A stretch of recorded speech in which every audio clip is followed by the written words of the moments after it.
Atong ang determinado na pakasalan si Sunshine Cruz.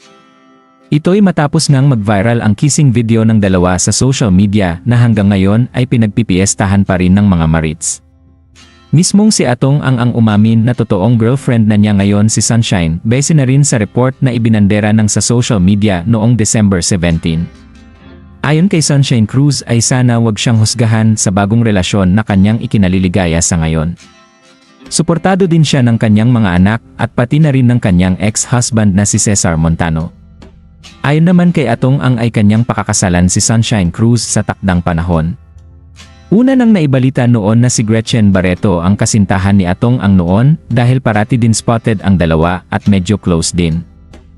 Bago nito, kumalat sa social media ang video clips ng paghalik ni Sunshine kay Atong sa isang event. Sa isang video, makikita na lumakad si Sunshine papunta sa nakaupong si Atong at kanyang hinalikan.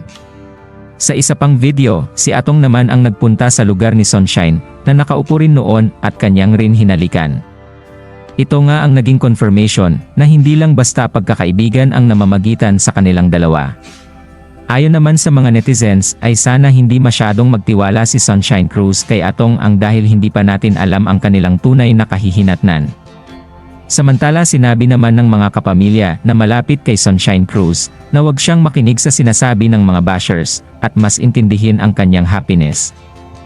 As long as masaya di umano ang aktres at aprobado sa kanyang mga anak si Atong ay dapat niyang i-prioritize ang hinahanap ng kanyang puso. Hati naman ang reaksyon ng netizens sa natuklasan at mayroong natuwa at nagulat. Anong masasabi niyo sa balitang ito? Magkomento sa ibaba at huwag kalimutang mag-subscribe for more videos.